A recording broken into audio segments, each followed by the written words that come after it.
Messerschmitt ME-262.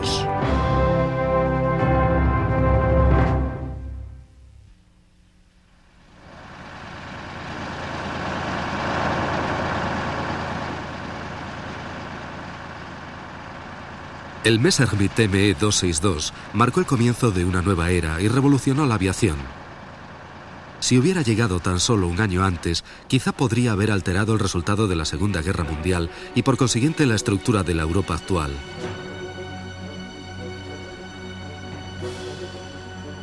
Cuando entró en combate en 1944, el caza a reacción ME-262 era con mucho el avión de combate más moderno y temible del mundo.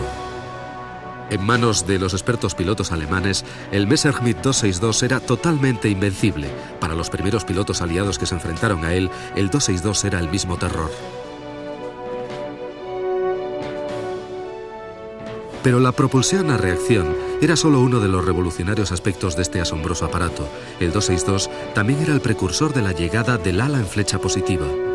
Con una velocidad punta de 870 kilómetros 540 millas por hora, podía dejar atrás sin esfuerzo a cualquier otro avión conocido.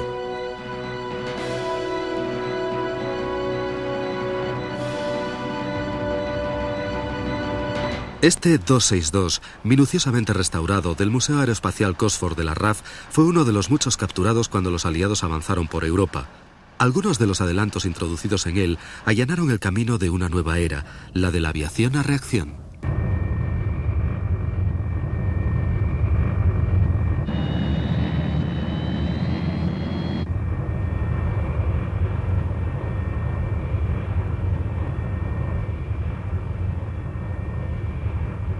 Los primeros intentos de propulsión a reacción se remontan a principios de siglo.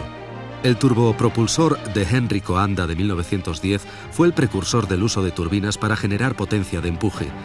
Consistía en un rudimentario motor con una hélice soplante carenada, pero en su primer vuelo el pequeño avión se incendió y se estrelló.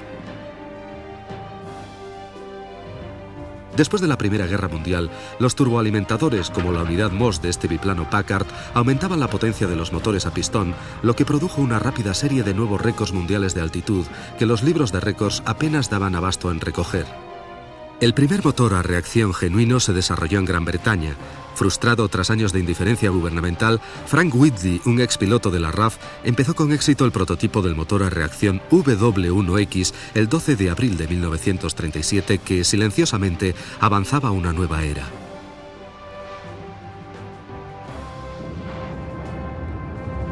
Al mismo tiempo, en Alemania, las primeras pruebas de vuelo de este híbrido Heinkel 112, impulsado por cohetes de apoyo y motor a pistón, recibía toda la atención de su gobierno.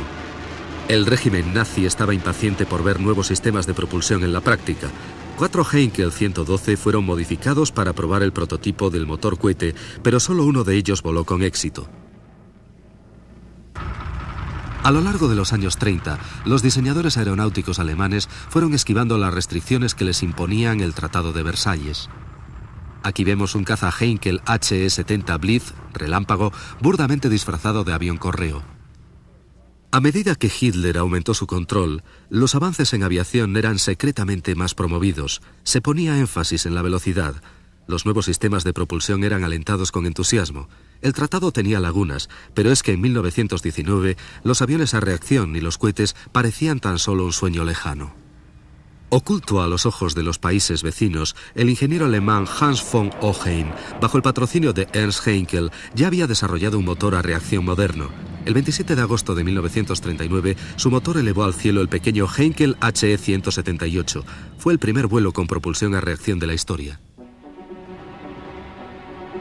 5 días después, el mundo se sumía en una guerra que duraría 6 años. Hitler inició la contienda en la creencia de una conquista fácil, utilizando su enorme poder aéreo para atacar con dureza y rapidez. Durante los enloquecedores días del comienzo de la Segunda Guerra Mundial, las fuerzas alemanas barrieron Europa. En aquellos momentos de victoria, la necesidad de aviones de combate más formidables se hizo menos urgente.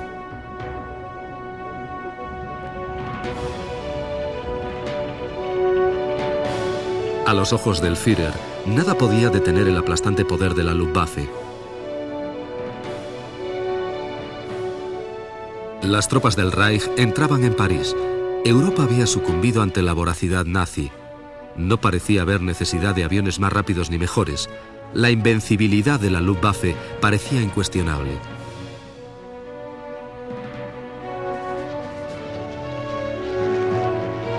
Pero los vientos de victoria empezaron a cambiar en lo que se llamó la Batalla de Inglaterra. Los pilotos alemanes y británicos se enzarzaron en una lucha mortal sobre los cielos de la isla y a finales de 1941 la suerte había cambiado. El orgullo de Alemania se estrelló en pedazos contra la fortaleza británica. Alemania pedía a gritos un nuevo avión, más potente, más rápido, y las miradas se dirigieron hacia las prometedoras posibilidades de la reacción a chorro. El primer bimotor a reacción del mundo con éxito, diseñado específicamente como caza, fue el Heinkel HE-280. La pasión de Ernst Heinkel por los aviones de altas prestaciones había creado una larga lista de números uno en este apasionante nuevo campo.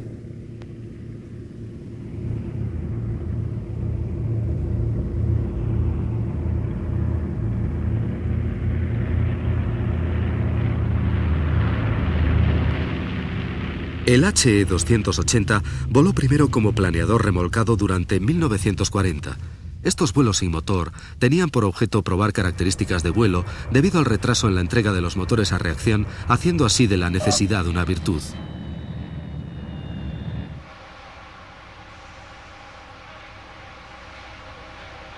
Durante la Segunda Guerra Mundial, la Luftwaffe siempre hizo hincapié en un mantenimiento fácil, y en este Heinkel HE-280 tampoco había problema. De los primeros motores a reacción, forzados al límite, no se esperaba que tuvieran una vida larga, así que eran diseñados y fabricados con la mayor simplicidad. El resultado final era una planta motriz que podía ser reemplazada rápidamente. Los soportes del motor y las interconexiones del cableado tenían un número limitado y resultaban de fácil acceso. Un panel en la superficie superior facilitaba a los equipos de mantenimiento un perfecto acceso al motor, el cual, comparado con sus homólogos de pistón, era sorprendentemente ligero.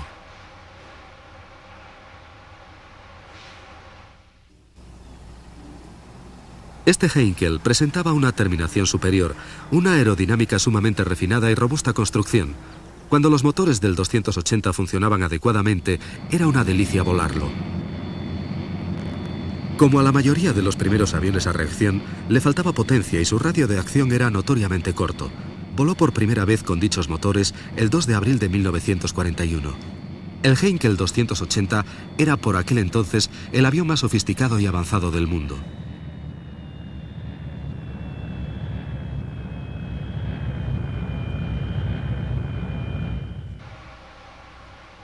Paralelamente a los esfuerzos alemanes, el británico Frank Whitley trabajaba frenéticamente en el primero de sus dos prototipos Gloster E-2839.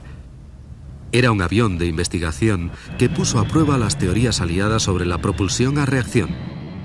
De simple construcción, la célula fue diseñada para acomodar los motores a reacción de Whitley. En mayo de 1941, el Gloster realizó su primer vuelo como avión a reacción aliado. Pero el Heinkel 280 estaba a años luz de los aviones británicos. En una prueba de rapidez en vuelo, dejó totalmente atrás al mejor caza de hélice de la Luftwaffe. Pero pese a sus innovaciones como el asiento expulsable, problemas con el rendimiento y la autonomía, agravados por la política oficial en contra de Heinkel, cercenaron todas las posibilidades del 280 de convertirse en el primer caza a reacción operacional del mundo. Ese honor se lo llevaría otro. El Messerschmitt Me-262 carecía de la sofisticación del Heinkel, pero su figura era impactante, con sus finos planos en flecha positiva, bajo los que colgaban sus dos motores Jumo 004B de flujo axial y 900 kilogramos de empuje unitario construidos por Junkers. Su forma de tiburón resultaba de letal elegancia. Los 4 primeros prototipos fueron construidos con la rueda en la cola y el afilado morro apuntando al cielo. Era el tipo de avión que, aun estando inmóvil, daba la sensación de muy rápido. Messerschmitt había construido el fuselaje para que resultara robusto y seguro en acción. Al igual que el Heinkel 280, este Messerschmitt fue diseñado para un mantenimiento fácil, algo imprescindible en aviones destinados a operar desde aeródromos primitivos y bajo condiciones de combate. Los motores Junkers podían ser reparados o reemplazados sin ningún equipo especial. El sistema eléctrico y el de combustible eran muy accesibles a través de unos paneles situados en el fuselaje. El 262 era una perfecta mezcla de sofisticación, tecnología punta y diseño simple. Los motores no llegaron a tiempo a los primeros vuelos de prueba, por lo que en su lugar se utilizó un motor a pistón de 700 caballos colocado en el morro. Finalmente, en julio de 1942, el tercer prototipo de 262 con los largamente esperados motores Jumo estaba listo para volar. El primer vuelo con éxito del ME-262 con motores a reacción fue el 18 de julio de 1942. Los motores fueron considerados aptos para el vuelo y con el piloto civil Fritz Wendel a los mandos, el aparato fue el primero de su clase en surcar los aires.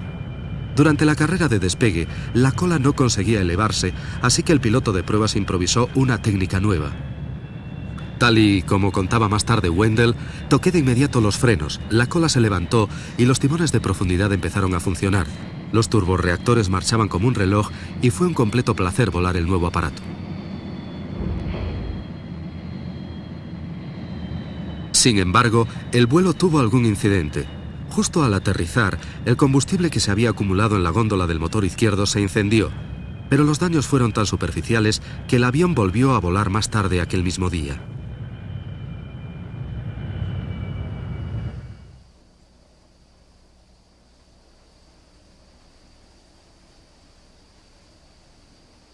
En los Estados Unidos, la carrera de los motores a reacción no había pasado desapercibida. El Bell Aircraft 27, conocido más tarde como el P-59 Air Comet, fue provisto de 2 turborreactores General Electric, basados en el motor británico original de Whitley. Un año después del diseño inicial, el avión estaba listo para las pruebas, siendo transportado por ferrocarril al campo de aviación del ejército Marrock Army Airfield, en el desierto de California. El 1 de octubre de 1942, con el piloto de pruebas Bob Stanley a los mandos, el XP-59 despegó en lo que fue el primer vuelo a reacción de un avión norteamericano. Desgraciadamente sus prestaciones no eran mucho mejores que las de los aviones a pistón del momento, pero a pesar de ello empezó la producción limitada del Air Comet y Bell llegó a fabricar más de 60 Air Comet. La aviación a reacción había llegado a América.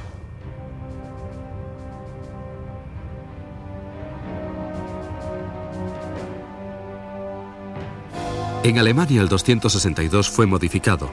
Imitando a su competidor Heinkel, los diseñadores de Messerschmitt adoptaron el tren de aterrizaje con la tercera rueda bajo el morro. Con la rueda en cola se hacía muy difícil la visibilidad durante el despegue o el aterrizaje.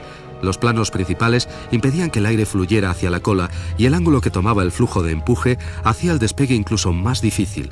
La rueda en el morro suprimía estos problemas, pero también demostró ser su talón de Aquiles. Un neumático de baja calidad y la endeblez de la pata le causó numerosos accidentes. De hecho, era tan débil que incluso un ligero impacto podría tener un catastrófico resultado. El tren de aterrizaje se plegaba y desplegaba hidráulicamente, aunque en los primeros 262 el tren principal era desplegado por gravedad. Para plegarlo el piloto hacía un movimiento lateral de guiñada y el aire lo cerraba. En muchos aspectos, el Golondrina, Swallow, tal como se le conoció, fue una maravilla de la ingeniería alemana. Construido con facilidad por obreros relativamente poco expertos, fue un avión simple y a la vez ingenioso. Su fuselaje, a base de componentes independientes, se ensamblaba con facilidad y rapidez. Cada componente se podía separar de los planos y repararse o cambiarse en tierra sin dificultad. El morro, que contenía el tren de aterrizaje anterior y el sistema de armas del avión, también se podía desmontar individualmente como una sola pieza. Sus 4 cañones de 30 milímetros tenían percutor hidráulico y se disparaban electrónicamente. Los 2 cañones superiores disponían de 100 proyectiles cada uno y los 2 inferiores de 80. En la punta del morro, el 262 llevaba una cámara para filmar el cruel destino de sus víctimas. El Messerschmitt ME-262 entró en acción por primera vez en abril de 1944, mientras aún formaba parte del escuadrón de pruebas. 5 meses más tarde, dicho escuadrón cambió el nombre por el de Comando Novotny y fue el primer grupo de cazas a reacción operacional del mundo, siendo denominado así en honor del as del aire mayor Walter Novotny, y entró en combate el 3 de octubre de 1944. 5 días después, su primer avión fue derribado cuando un confiado piloto alemán fue sorprendido por un Mustang P-51 americano. Una vez en tierra, se colocaba una malla de alambre sobre la tobera de admisión del motor para prevenir que pudiera ingerir cuerpos extraños. Los pilotos de hélice encontraban el tradicional stick de un solo brazo con el disparador de las ametralladoras en su extremo, cómodo y tranquilizador. El personal de mantenimiento siempre revisaba el doble interruptor de seguridad de las ametralladoras. El ME-262 llevaba una combinación mortal de armamento. Las medidas de seguridad eran cruciales en tierra. Con montones de explosivos de gran poder y el volátil combustible de los aviones compartiendo el mismo entorno, los aeródromos eran un lugar peligroso de trabajo. Aquí vemos cómo un piloto indica al camión de combustible que se aparte de la línea de fuego de los cañones del 262. No es un buen sitio para aparcar.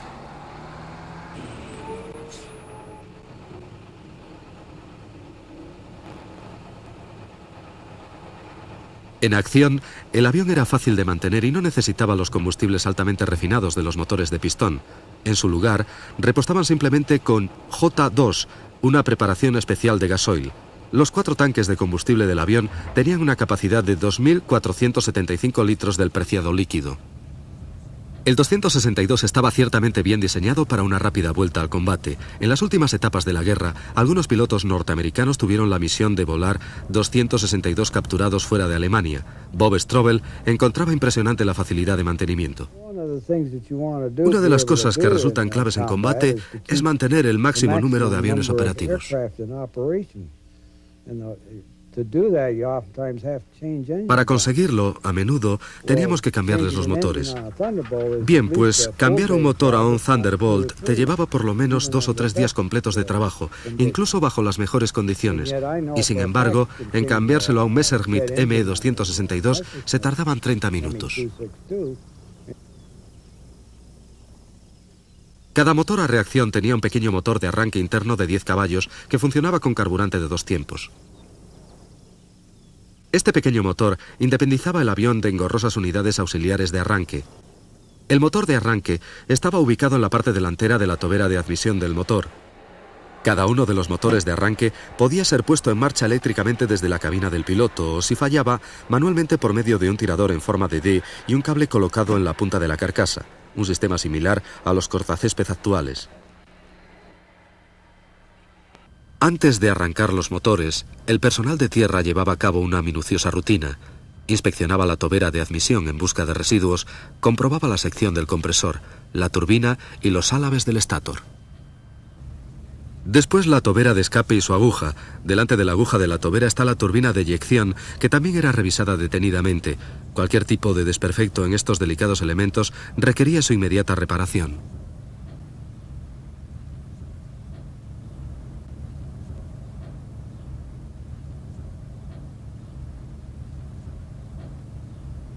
La aguja de la tobera de eyección, llamada la cebolla Onion, era una pieza esencial en los motores del golondrina Swallow.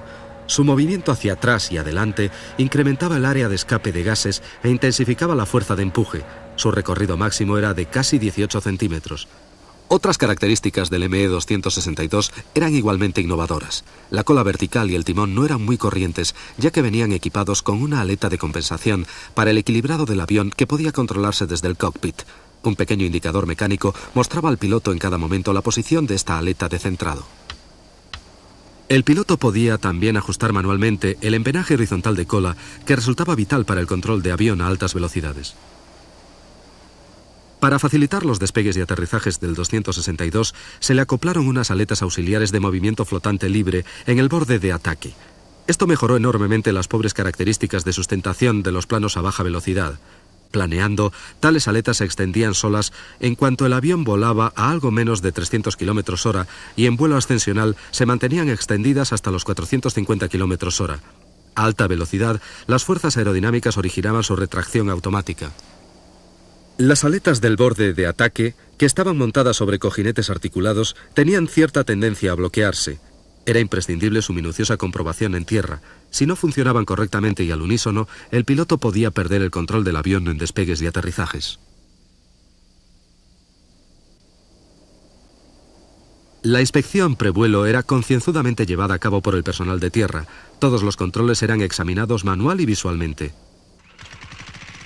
Mientras unos hacían esto, otros miembros del personal de tierra de la Luftwaffe llenaban el tanque de aire del sistema neumático y comprobaban la presión de las ruedas del tren de aterrizaje. El depósito de líquido hidráulico, crítico para un vuelo seguro, se llenaba hasta el borde antes de cada misión. El preciado líquido controlaba los flaps, el tren de aterrizaje y los frenos. El proceso era minucioso y preciso. Pasar por alto el más ligero detalle podía resultar fatal para los hombres que realizaban el vuelo. La regla era la prudencia. Este avión se construía bajo difíciles condiciones de guerra. Los remaches eran muy toscos y el fuselaje algunas veces incluso tenía pequeños pliegues. Debió haber sido muy difícil para ellos conseguir el metal y los materiales necesarios para construir aquel avión. El motor no estaba muy bien hecho y estaba expuesto a fallos, debido principalmente a la baja calidad de los materiales de las piezas y a condiciones bajo las que tenían que ensamblarlas y montarlas. Messerschmitt tuvo muy en cuenta al piloto cuando diseñó el habitáculo. La visibilidad delantera era inicialmente excelente, pero con el posterior tren de aterrizaje de rueda en el morro, la visibilidad era ya inmejorable en despegues y aterrizajes. La disposición de los mandos y controles estaba bien, al igual que su distribución. Creo que en general todo fue diseñado pensando en el piloto. El mantenimiento de este caza a reacción no difería demasiado de la mayoría de los otros aviones de combate de la Segunda Guerra Mundial. Las condiciones de los aeródromos alemanes, cercanos ya al final de la guerra, eran cualquier cosa menos ideales, pero el ME-262 era tan robusto como el que más de los aviones de motor a pistón de la Luftwaffe. Sin embargo, con frecuencia, eran succionadas materias extrañas por la tobera de admisión que ponían constantemente en peligro los motores del Golondrina Swallow, haciendo obligatorio el uso de protectores en la toma de admisión.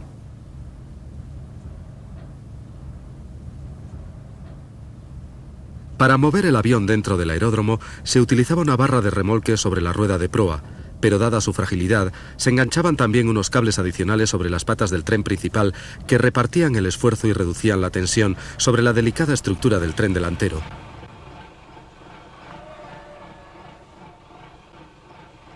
El remolque del avión lo efectuaba el Kettenkrad, un pequeño triciclo oruga con motor a gasolina que combinaba la potencia necesaria con una gran maniobrabilidad, resultando ideal para esta tarea. El Kettenkrad era capaz de operar en los terrenos más difíciles y bajo cualquier condición atmosférica.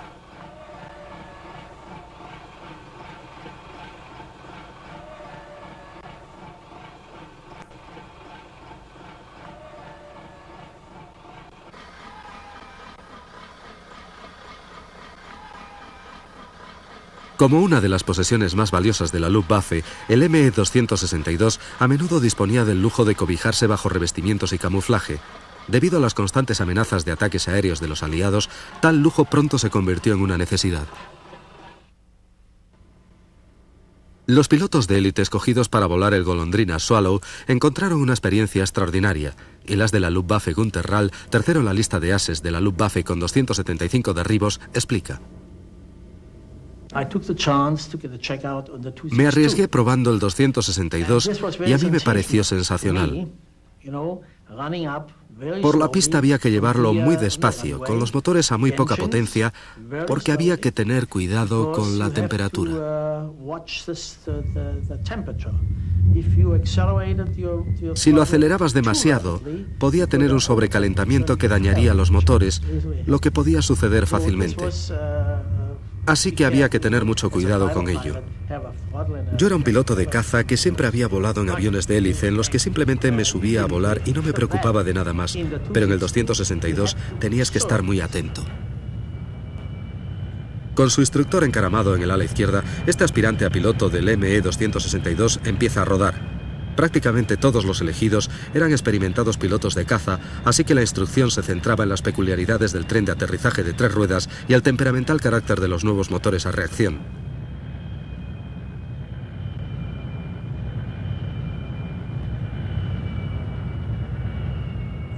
La palanca de gases del Golondrina tenía sus trucos y debía accionarse con sumo cuidado, especialmente en el encendido de los motores. Poner los motores en marcha era un complejo proceso. Primero el pequeño motor de encendido Riedel de 2 tiempos empezaba a empujar y la turbina principal ronroneaba. Una vez se alcanzaban de 800 a 1000 revoluciones por minuto, el sistema eléctrico de ignición se ponía en marcha. A 2000 revoluciones por minuto se desconectaba el motor de encendido y a las 3000 la palanca de gases se situaba al mínimo.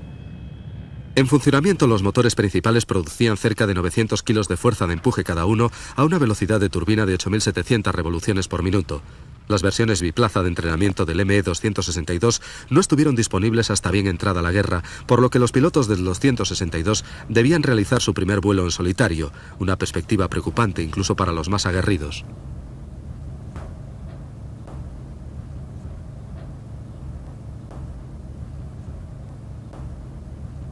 Los instructores estaban en permanente contacto por radio con el alumno durante el transcurso del vuelo.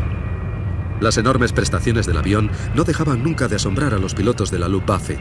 Su velocidad, que llegaba a los 870 kilómetros, dejaba pasmado a hombres que nunca antes habían volado tan rápido, incluso durante los más violentos picados. Pero por otro lado, la lenta respuesta al acelerador de estos primeros motores a reacción originó problemas, especialmente durante el aterrizaje y despegue. Mientras que los aviones de hélices reaccionaban rápido a un movimiento de la palanca de gases, en los de reacción el piloto debía calcular con antelación.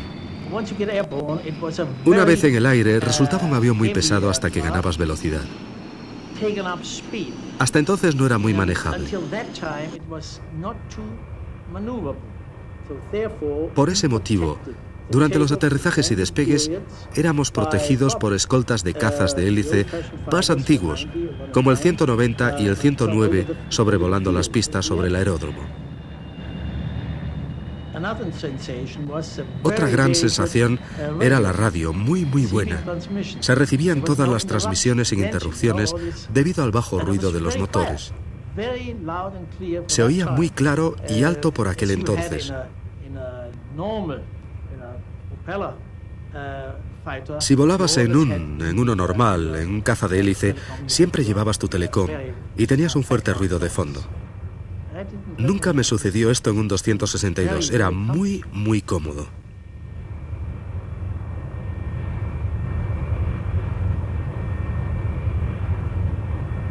A los pilotos alemanes la velocidad del 262 les embriagaba. A 870 km/h todos quedaban fuertemente impresionados con el avión. En aquellos momentos el récord de velocidad en aparatos de hélice era de 752 km/h. El golondrina de la Luftwaffe rompía esa marca cada vez que volaba. Por fin tenían el avión con el que soñaban que la Luftwaffe pudiera cambiar el curso de la guerra. Superados con mucho por los aliados en número de aviones y con ciudades en ruinas, Alemania esperaba que esta nueva tecnología podría reconquistar los cielos y salvar el Reich de la destrucción.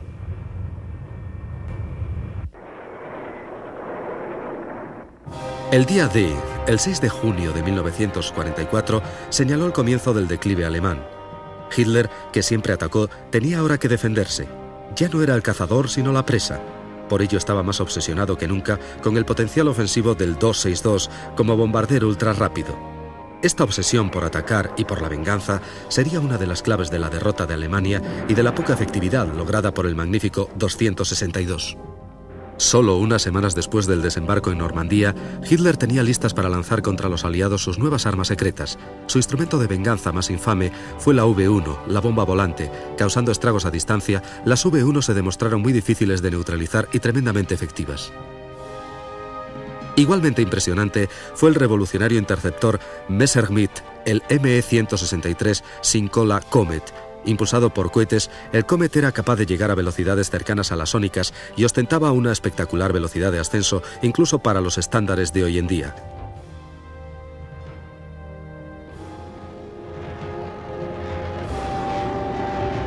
El famoso piloto de Comet, Rudi Opitz, reflexiona sobre la insistencia de Hitler en la manera de utilizar los ME-262.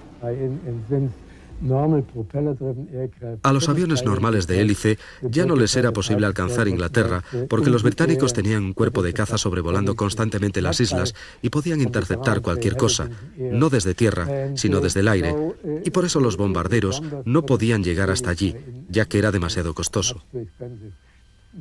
Pero aparentemente los aviones a reacción sí podían, y por eso él, Hitler, quería que el 262 fuera un bombardero para poder atacar otra vez.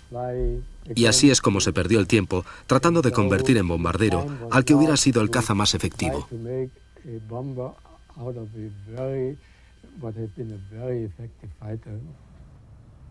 El renombrado as de la Luftwaffe, Adolf Galland, fue un ardiente defensor del ME-262 como caza. Describía que volar en él era como si un ángel lo empujara. Galland sabía que el 262 estaba una generación por delante de cualquier otro caza existente. Propuso a Göring que la producción debería concentrarse solamente en el Focke-Wulf 190 y en los 262. Ningún otro avión, dijo, era tan esencial para la defensa de Alemania. Sin embargo, Hitler insistió fanáticamente en que el 262 fuera utilizado ofensivamente como un bombardero ligero antes que el caza defensivo necesitado con desesperación. Pero no fue la falta de visión del Führer el único impedimento. La misma naturaleza experimental del avión había retrasado ya el proceso.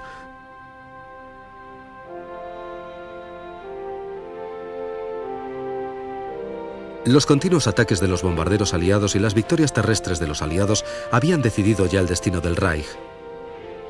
La tremenda destrucción causada por los bombardeos ininterrumpidos las 24 horas del día cobró su peaje. Aparte de la insistencia ciega de Hitler en transformar el 262, el avión probablemente no hubiera entrado en servicio mucho antes de lo que lo hizo.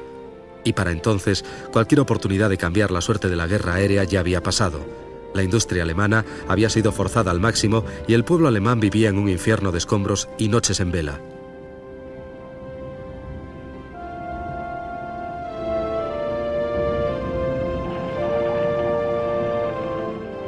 Alemania estaba en ruinas, habían muerto millones de personas, solo quedaban los más jóvenes y los viejos para sostener la guerra. A finales de 1944, la derrota era inevitable. La mayoría simplemente aspiraba a sobrevivir hasta que cesaran los bombardeos.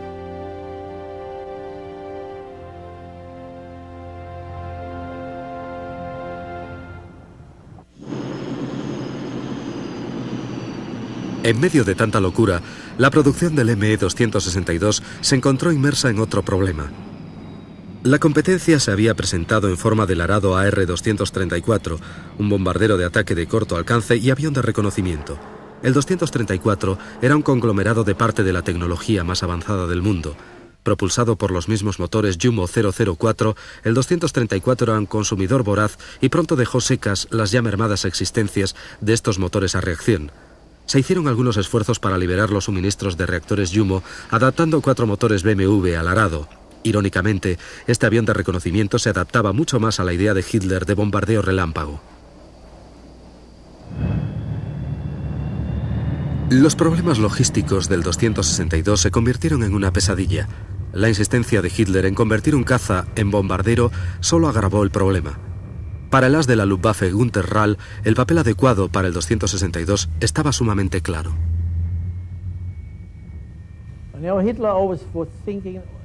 Hitler pensaba siempre en términos de ofensiva, solo quería atacar. Y este era el problema con el 262. Quería convertirlo en un bombardero puro, sin electrónica, que simplemente lanzara sus bombas y que el enemigo notara su impacto. Y eso era una estupidez, pero él solo pensaba en atacar. Adolf Galland le dijo: no, tenemos que fabricar cazas, cazas, cazas. Y muy pronto el tiempo le dio la razón. Galland llegó a enfrentarse seriamente con Goering, y Goering le culpó a él y a la aviación de caza del gran éxito de la octava Fuerza Aérea y de los bombardeos nocturnos británicos, y Galland decidió dimitir y tomar simplemente el mando del ala 44. Cuando Hitler le preguntó por qué lo hacía, respondió que con el ala 44 deseaba demostrar que el 262 era un caza, y así lo hizo.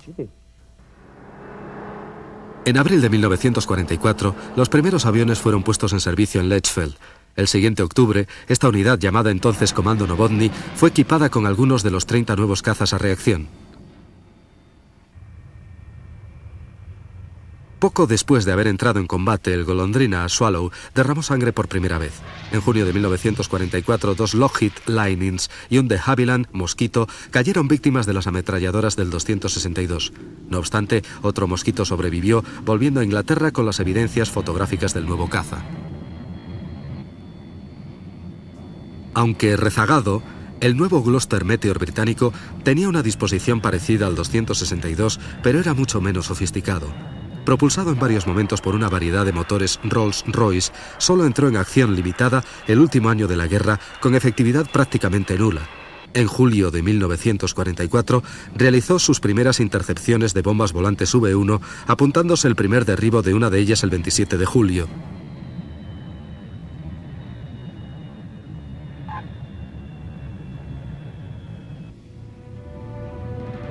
Los incesantes bombardeos aliados azotaban a Alemania. A finales de 1944, Hitler por fin reconoció que la defensa aérea era apremiante. Mientras, todo tipo de historias sobre un supercaza alemán corrían por las filas aliadas. El 262 caía sobre las formaciones de bombarderos a una velocidad jamás vista y era superior a cualquier caza aliado sin excepción. Era incluso más rápido que las torretas ametralladas de los bombarderos aliados. Cuando lo volaba un piloto experimentado era sencillamente invencible, pero la suerte de Alemania ya estaba escrita. Era un hecho claro de que íbamos a perder la guerra sin ninguna duda. El que los otros tuvieran mejores aviones, mejores cazas o mejor protección era solo una cuestión de tiempo. Pero lo referente a la situación aérea podía haber cambiado considerablemente si los 262 hubieran sido fabricados en masa. La situación de los bombarderos americanos hubiera variado sin lugar a dudas.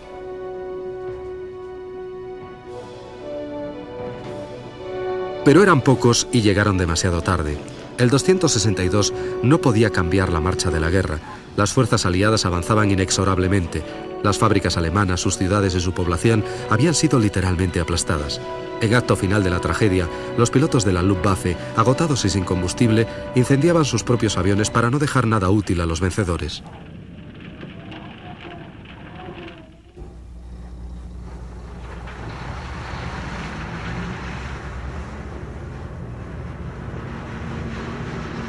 En la primavera de 1945, la fuerza militar alemana había sido aplastada y los aliados avanzaban hacia lo más profundo del corazón del Tercer Reich.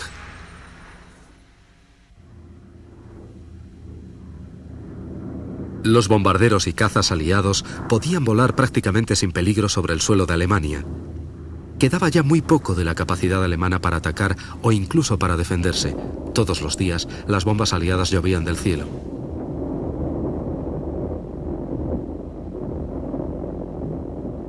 La destrucción fue total.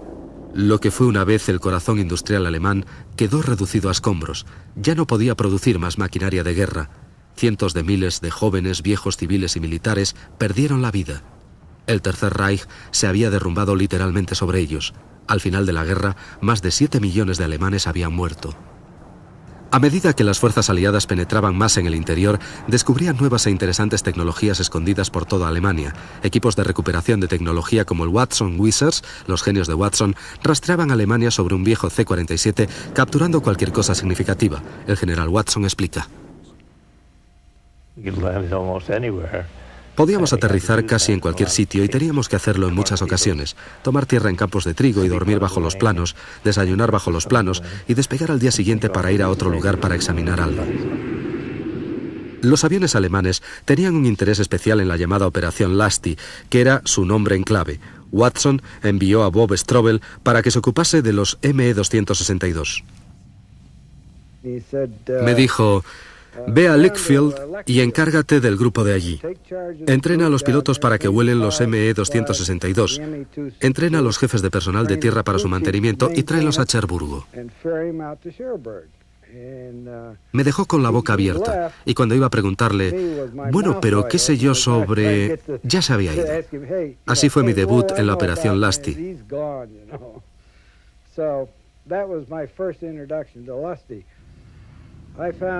Encontré unos 25 a 30 cazas a reacción en el aeródromo por todo el perímetro del campo, camuflados y en diversas condiciones.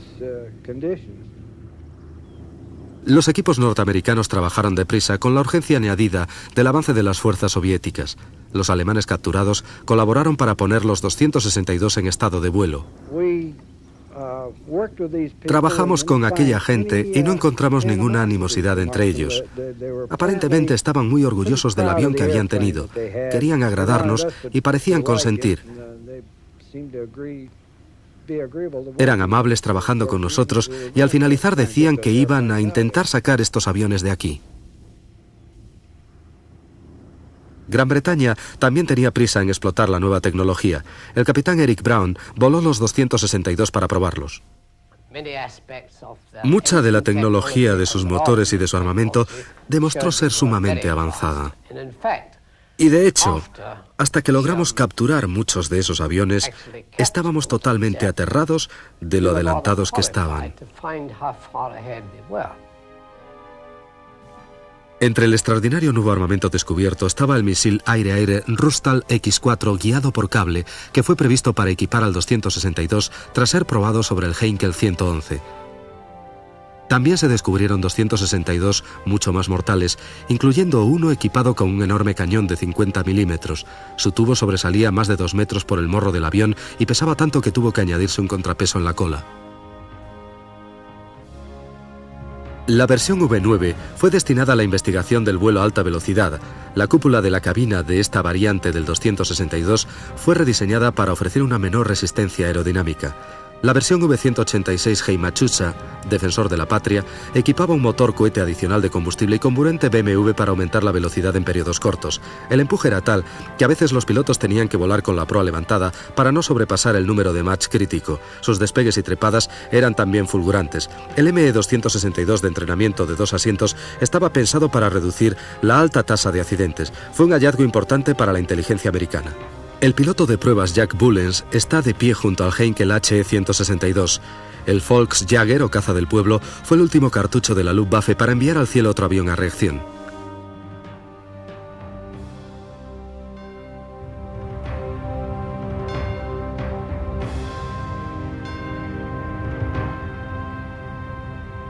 Debido a su fabricación en gran número, los aliados recuperaron más ME-262 que cualquier otro avión a reacción alemán. Bob Strobel llevó muchos de ellos a Cherburgo, Francia, y se familiarizó con las características únicas de aquel avión. Estábamos sinceramente impresionados con su enorme velocidad y la facilidad con la que la cogía, el silencio de sus motores, la ausencia de vibraciones. Estaba estupefacto por los 600 y pico, 700 kilómetros por hora que cogíamos sin hacer nada especial, tan solo dando ligeros toques al acelerador. Cherburgo, en la costa francesa, era el punto de almacenamiento de los aviones capturados a la Luftwaffe y un lugar muy concurrido al final de la guerra. Tras llegar allí por sus propios medios, los aviones eran cargados en el barco de guerra británico Repair para emprender travesía hacia los Estados Unidos. Todos los aviones eran impregnados para protegerlos del aire salobre. Para los pilotos aliados que lo volaron, el 262 era impresionante. Cuando el general Spass me vio volar el ME-262, me hizo más tarde un comentario. Su expresión fue perverso. Era un tipo que acostumbraba a hablar muy poco sobre las cosas y su única expresión fue perverso, sí. Y añadió: Dios, si hubiesen utilizado este avión correctamente, no hubiéramos tenido ni una oportunidad con nuestros B-17. Los hubiéramos perdido a centenares. Volar en un avión enemigo, a través de una Europa aún en guerra, conllevaba muchos riesgos. Errores de identificación, mandos de vuelo distintos y sorpresas ocultas, como la fragilidad del tren de aterrizaje delantero, causaban muchos accidentes. De todos los aviones de caza que he volado, diría yo que ese fue, por aquella época, el más emocionante y el más capacitado para el combate. Con él podías hacer cualquier cosa. Y Watson no fue el único. Casi todos los pilotos que lo volaron ensalzaban las virtudes del primer caza reacción operativo del mundo. Cuando se elevaba al cielo y cuando todo funcionaba, el ME-262 era, sin lugar a dudas, el avión más formidable de la Segunda Guerra Mundial. Quedan pocos supervivientes del ME-262 y en buen estado de conservación aún menos.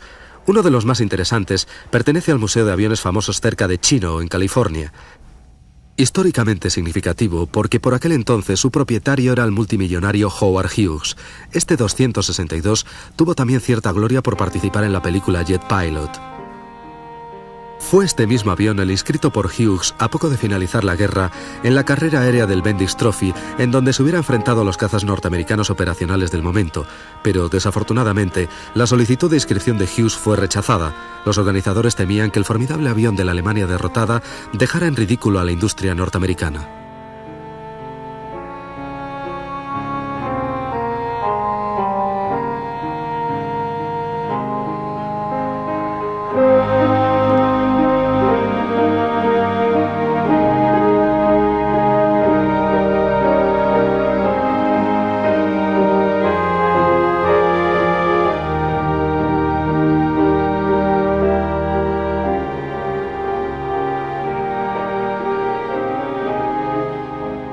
Así, el 262 de Hughes nunca llegó a medirse con el caza transónico F-86 Sabre Jet, fabricado por North American, en aquel entonces lo más avanzado de la época. El Sabre había basado la tecnología de sus alas en las de flecha totalmente positiva que Messerschmitt había diseñado en 1942 para un nuevo 262 y que nunca llegaron a ponerse en práctica en Alemania.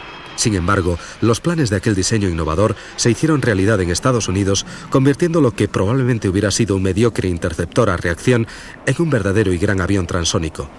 Nacido durante los peores momentos de la tragedia alemana, el Messerschmitt 262 fue el logro supremo de la Luftwaffe y con mucho el mejor avión de su tiempo, y aunque nacido de la agresión, el 262 será siempre recordado como el que abrió el camino definitivo de una nueva era de la aviación, la propulsión a reacción.